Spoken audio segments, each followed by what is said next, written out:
Hello, good afternoon, guys. Hello, good day, guys. Join me for a hot cup of tea. We're spilling some hot legal tea this afternoon. It's 12:25 noon from the amazing city of Manassas, Virginia. That's where I'm recording from. Join me, guys. Join me, guys. Grab your tea. Grab your tea. We're ready. We're live. We're spilling hot legal tea.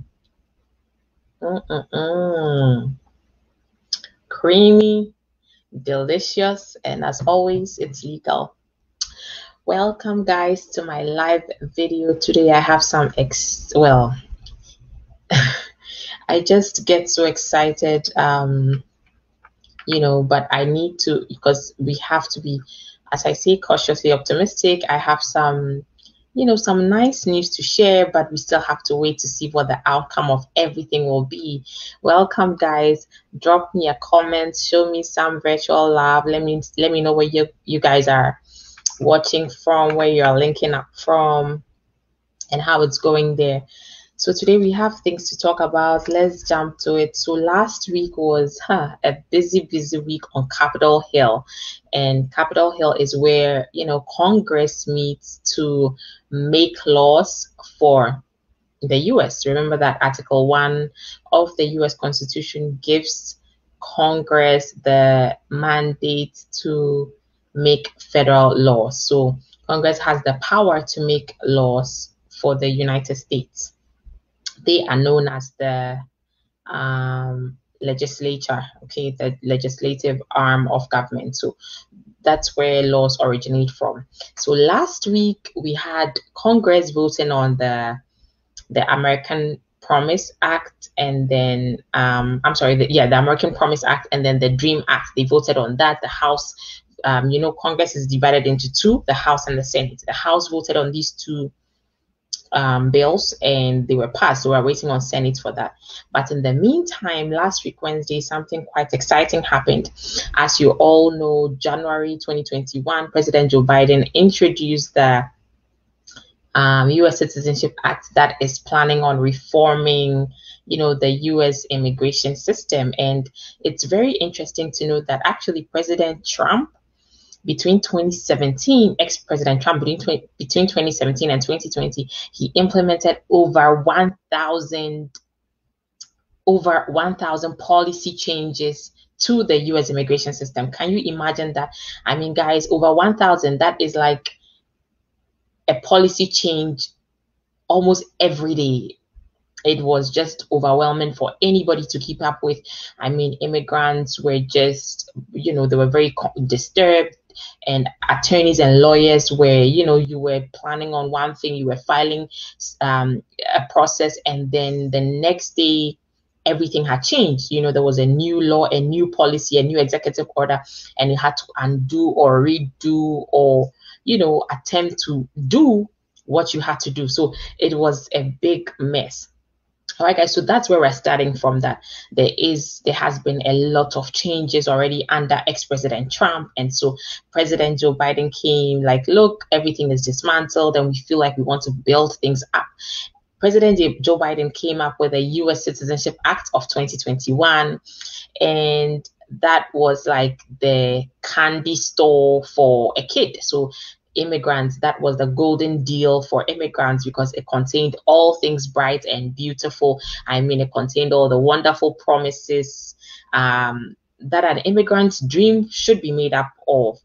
Unfortunately, we've had, lashbacks from the Republican side who said, that is not going to pass because it's just, it's as if the Democrats are trying to pamper immigrants. They are giving them ice cream. They are giving them all the, they're just treating them too good. For people who have broken immigration laws, they should be dealt a stricter punishment. They should be punished, some more, and not just,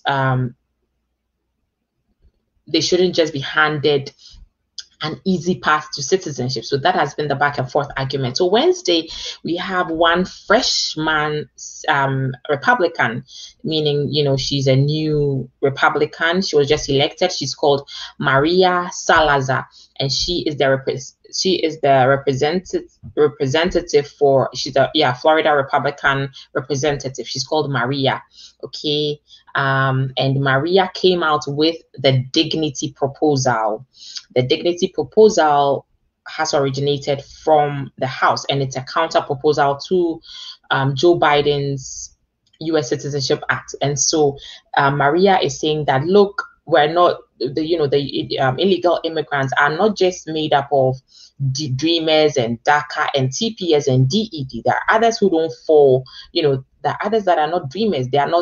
They didn't come here at the age of, let's say, 13 years. Some came at the age of 40 and they're out of status. What do we do with those people? They are not farm workers. Where do we put them? Okay, guys, so that's what Maria Salazar was trying to accomplish when she's brought out a draft of the bill.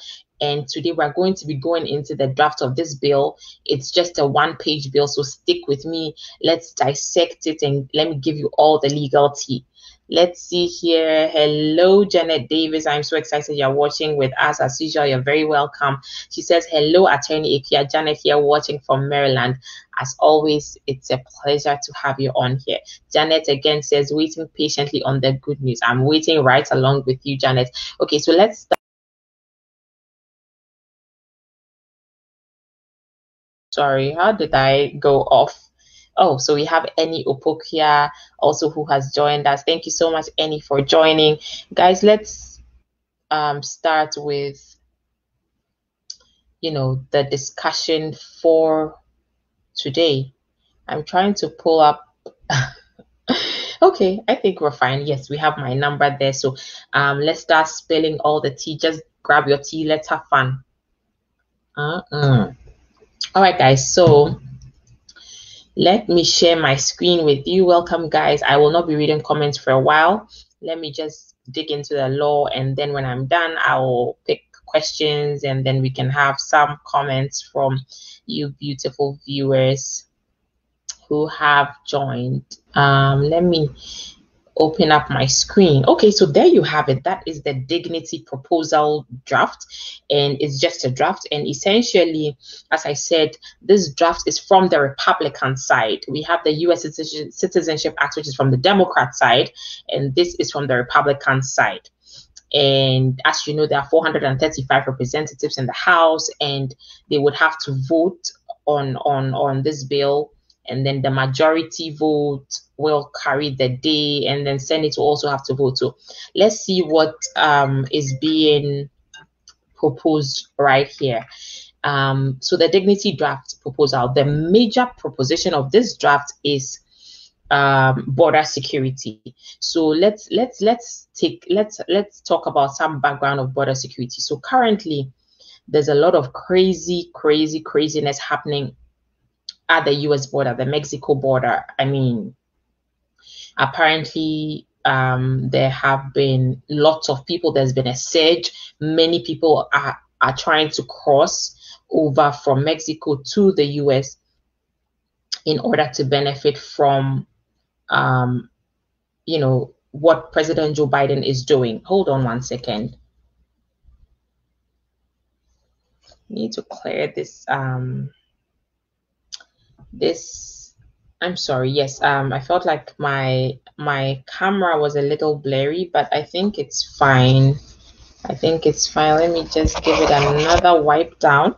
Okay, so there's a lot of this. There's many people at the border, and so they call it the border crisis. That's what's happening at the border. And so for the Republicans, they believe that it's the fault of President Joe Biden because he's promising, pie in the sky for people, like, oh, so now all the immigrants are trying to come into the U.S. to benefit from the amnesty that they he's going to be granting. So for the Republicans, The U.S. Citizenship Act does not cut it. For them, priority should be the border security. Once we're able to resolve the border security issue, then we can talk about amnesty for the people who are already here. For them, the borders should be sealed. There should be systems and mechanisms that will be put in place to prevent people from coming in and, increasing the number of illegal immigrants already, okay, undocumented immigrants. So the first thing is that they want to authorize funding for full border infrastructure system and maintain control of the southern border. And the key factor is that the border must be impenetrable, and there should be an enhanced physical barrier, employing the most up-to-date technology and all of that. So again, we see subtle reference being made to the wall of former President Trump. A physical barrier clearly should be a wall that should be put up to prevent people from crossing over from Mexico to the US without documentation. Okay, then there'll be a trigger mechanism to ensure border security is completed before other reforms take place.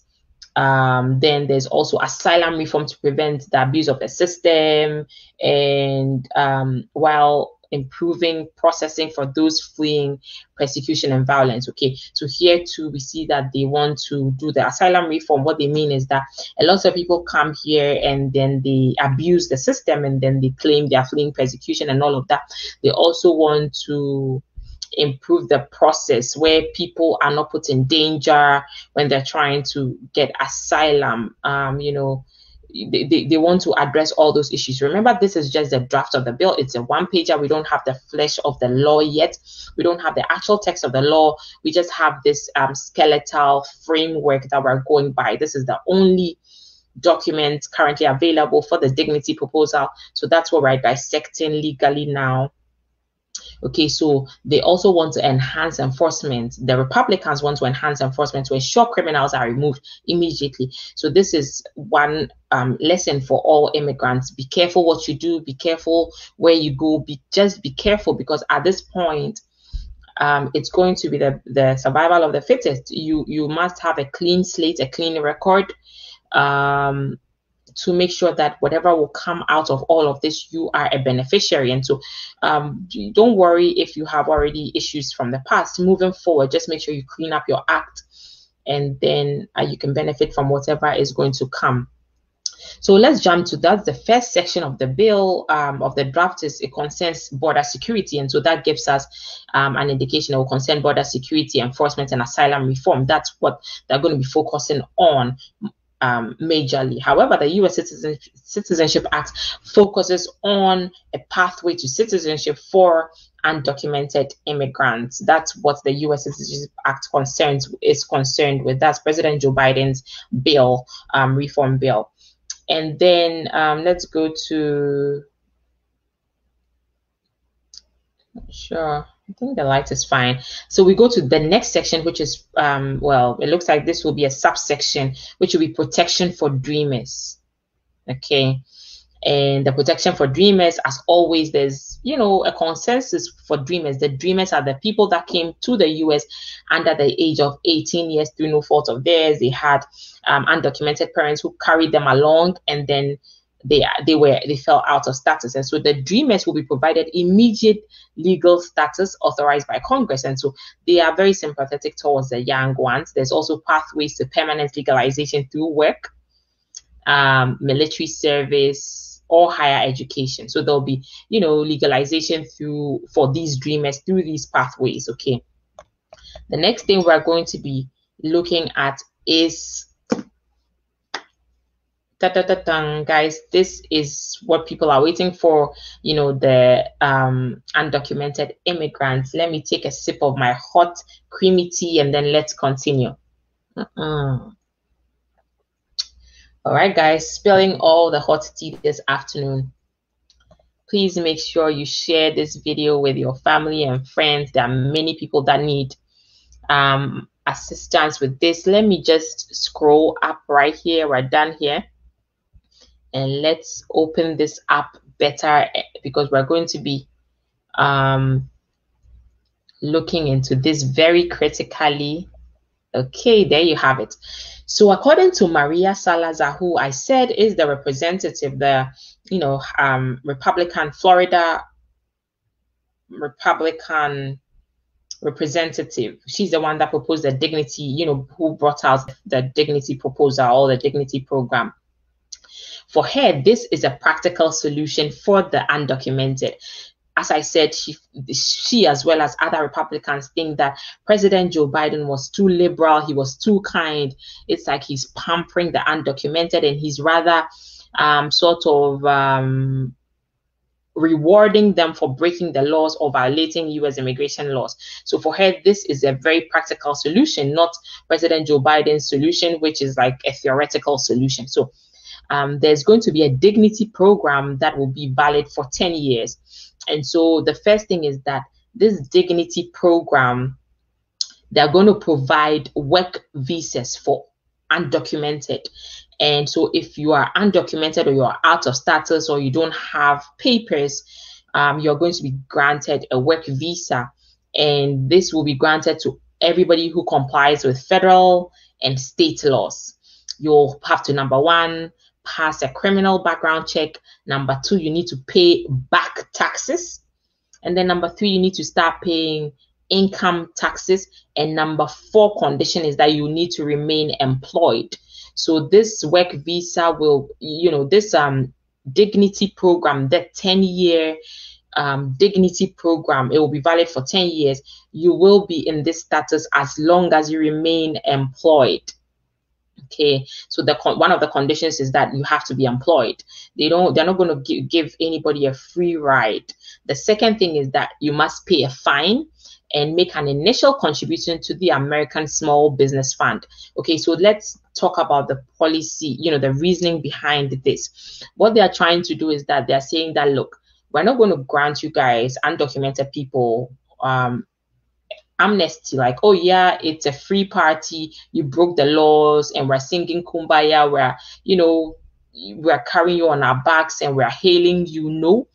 And like for them, they felt like President Joe Biden's bill is too easy. How do you let people break the laws and then give them an earned pathway to citizenship just like that? So for the Republicans, they are taking the approach of we're punishing you for violating your immigration status, and so you're going to be paying a fine, and then you will pay money in terms of that money will be used as an initial contribution to the American Small Business Fund.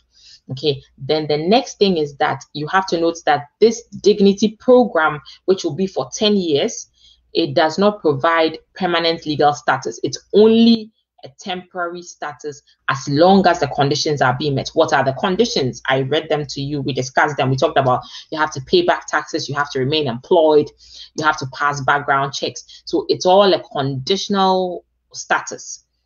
Okay, and a conditional status in U.S. immigration law means that you would have to at some point apply to remove the conditions, and you will only remain in that status as long as the conditions are being met, which is reiterated here. You will only get the dignity program. You will be under that program and have the 10-year work visa as long as you remain employed and you don't have any criminal issues and all of that.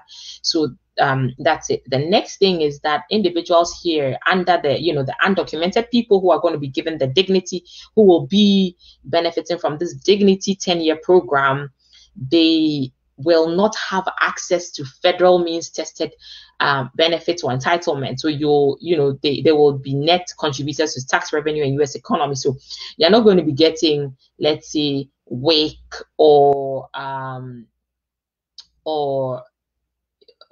food stamps or any of the federal types of benefits and entitlements. Okay, and here's where I'll say a lot of the people that I speak to and I have encountered who are undocumented, they are honestly very hardworking people. Immigrants, many of them here in this country are very hardworking. They're not looking for handouts, to get,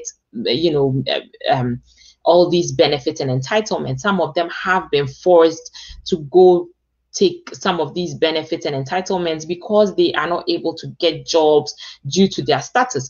But if there's going to be a dignity program that would allow them to, wear their coats of dignity, have their own work visa, and then go and earn a living for themselves and their families, I think nothing will make them prouder, and they honestly would not need these types of benefits. As I said, they're not looking for handouts. They are ready. They simply want to be given, some sort of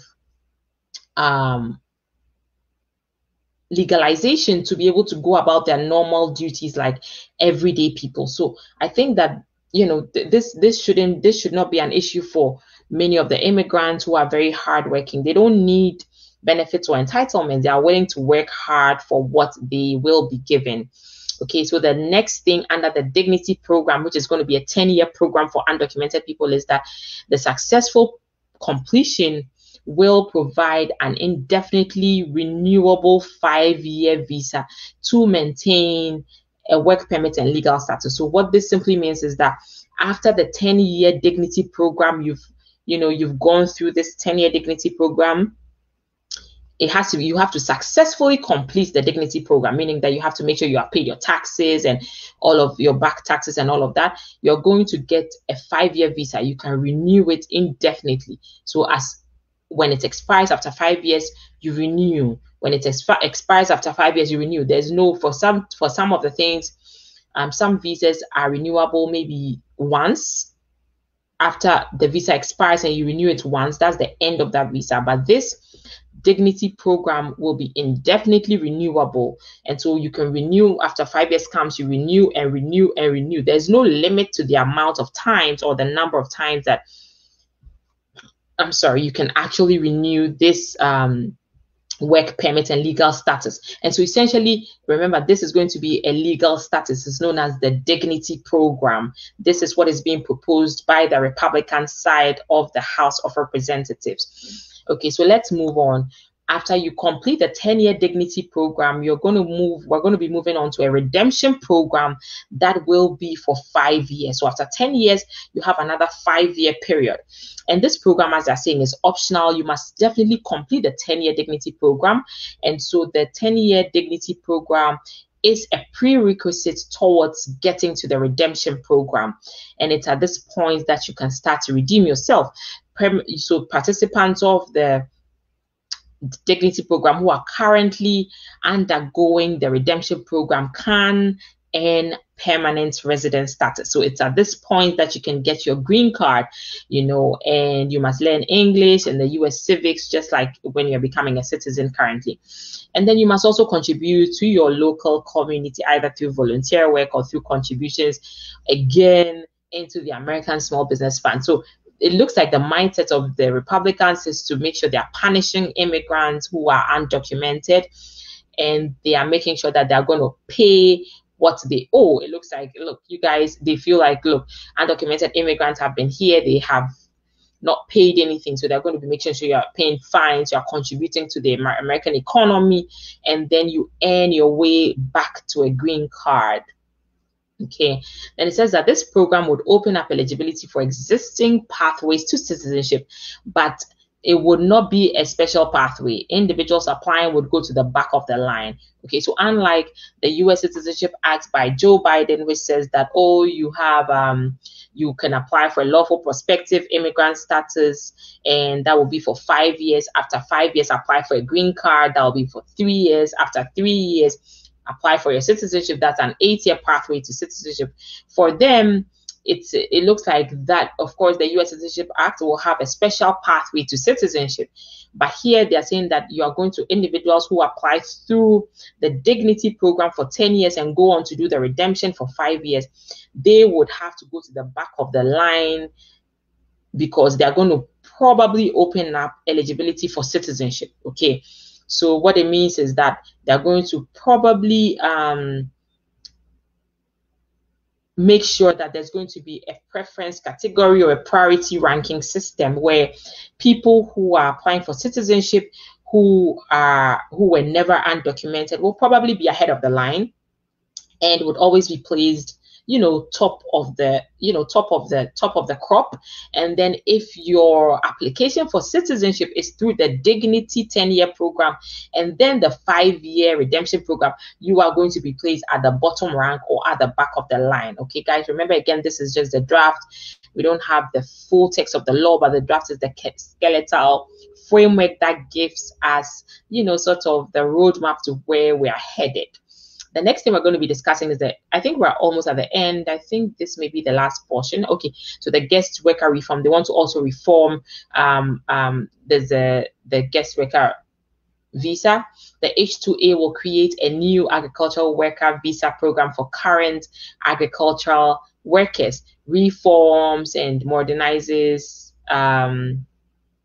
the H-2A program. So there's going to be a reform of the H-2A program, the agric visa program, the H-2B. They'll modernize the H-2B and institute market-based reforms. Again, yeah, we're still waiting. We will see what the actual text of the law is. Let me scroll to the proposal again, and let's go. Yes, that is the final portion. Guys, we're almost at the end of the draft. So let's jump in again. So what they're essentially saying is that there's again an emphasis at the final part of the bill. It tells you what the Republicans are focused on. It says there's going to be a contribution to American small businesses. And the first one is that the Dignity or Redemption programs direct contributions to the American Small Business Fund. Okay, so if you partake of the Dignity or the Redemption program, you are going to be funding this American Small Business Fund. You're going to be providing money to sustain the American Small Business Fund. Then the initial contributions will go directly into Small Business Administration's Paycheck Protection Program, and this will provide loans to help businesses keep their workforce employed during the COVID-19 pandemic. And so undocumented immigrants, to be able to partake in the Dignity and Redemption program, will be giving money to the American small businesses, and that's how they are going to use it to fund, businesses that have been affected by COVID-19 or the pandemic or whatever. And then money deposited into the PPP program can be immediately also loaned out to America's small business to provide COVID relief and support long-term economic recovery from the pandemic. And once the economy has recovered and the crisis is over, the money will go to workforce training initiatives to help U.S. citizens transitioning to different careers. Okay, so guys, essentially all they're saying here is that if you are going to benefit from the Dignity and Redemption programs, not so fast, guys. You are going to have to pay.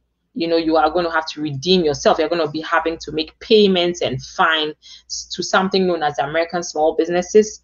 It's a fund, and the money that you use, you contribute towards the American Small Business Fund will be used to propel the U.S. economy, will be used to help small businesses and to help businesses recover from the pandemic, as well as it will help in other areas of crisis, other areas of what they deem fit. They'll bring some more details about that. But guys, that is it. That is the Dignity immigration program that we just discussed. That is the text of the bill. You have it right there. We have discussed it extensively. I've gone through everything with you guys. So this is very welcome news. I mean, if this is what they're proposing for the undocumented immigrants, I think we like it. I mean, all that they're asking for is just give me some status and let me work for my family and for myself. I'm not looking for handouts. I'm just looking for an ID. I'm just looking for a work visa. Okay, these are 11 million lives, and this is what the Republicans are saying. I think that many undocumented immigrants don't mind paying a fine or whatever just to be regularized. That's all they're asking for. So let's see how this unfolds. Maria Salazar is the representative from Florida, and she actually she did a press conference on Wednesday, and she unveiled the Dignity proposal, which will apparently be from the side of the Republicans, and she came along with 9 other congressmen. And apparently, this has the backing of South Carolina Representative, the prominent Lindsey Graham. So that's some good news. But we're going to see how Maria Salazar is going to convince the rest of the Republicans into agreeing to this draft, and then they're going to flesh it out and put it into a bill. The U.S. Citizenship Act was drafted into a bill. It took maybe about a month or some weeks, maybe 4 or 5 weeks to draft it. So that might take some time for them to draft it into a proper bill and then present it to the House. I don't know what kind of changes or what kind of amendments this will go, but so far this is what we have. And honestly, it's welcome because, as I said, I find it very hard to believe that America is going to deport 11 million undocumented people. Remember, there's a huge backlog in immigration court. There are millions of cases pending. I think I discussed this in the biggest legal tea party. I had the figures all there. I don't have the figures here now, but essentially there are over 1.3 million pending cases in immigration courts all around the U.S. And even currently, some, to get a court date, sometimes you have to wait as long as 5 years. Okay, and if they have to deport 11 million people, that's going to be 50 years to try to deport 11 million undocumented people. That is just impracticable. It's not going to happen. And so they're going to have to find a solution for the undocumented people. As I keep saying, imagine having to be sleeping in a big house upstairs in your bedroom, and you know that there are 3 or 5 people, unidentified people in your basement, lurking in your dark basement. You don't know their names, you don't know what they look like, you don't know where they're from, you don't know what they're doing. How can you sleep peacefully in your bed? Okay, that's what is happening. It's not good for national security. The US would need to know which people are undocumented, where they are, provide some sort of identification for them, to know, okay, what jobs they're doing, where they live, how they live, and all of that.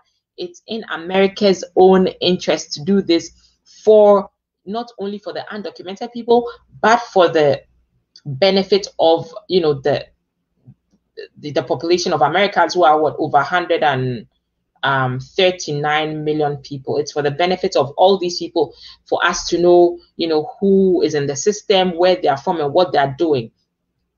And so this is why I believe that a consensus has to be worked out. A consensus has to be worked out. So guys, as I keep telling you, for those with ears that will hear, start preparing. We don't know what the final bill is going to be, what they're going to be voting on in Senate and in the House, but start preparing. You can start requesting for your FOIA, your immigration history. I can assist you to do that. You need your immigration history to be able to, because remember, the FOIA, when you request the FOIA, it can take as long as 9 months. And when this bill is passed later, there's going to be everybody, 12, 11 million people on the same government resources trying to get the same document. Get ahead of the game. It looks like this is getting to a good place, because of course, when the people on the other side are saying, look, yes, we want to give them legal status, we just want to make them pay a fine.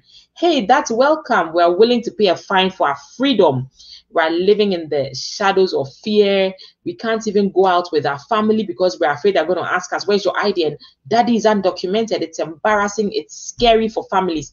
People are living under the harsh reality of being undocumented. They don't mind paying fines and back taxes just to be given the dignity that they deserve to go out and work for their families and also make a living. So guys, I feel like this may get somewhere good. Just continue to keep your fingers crossed, keep your prayers up. Make sure you continue to call your Senate members, your congressmen, tell them to vote yes on immigration bills. Tell them to just do what is right for Americans and for immigrants and for everybody. I have the link to how to get in touch with your congressman on my Facebook page. Go ahead and get in touch with your representatives, with your senators. They were voted, they were voted for, and they are representing you. They are there for you. So make sure that you reach out to them, and then let's get this done. you can call my office. My number is right there, 802-7800-564. And I will help you to get prepared. Let's start putting your ducks lined up in a row. Don't wait until the last minute. There are many people that tell me that, look, attorney, I've suffered enough. I've been punished enough. I mean, I filed my own documents and this has landed me in years of being undocumented. Don't make that mistake again.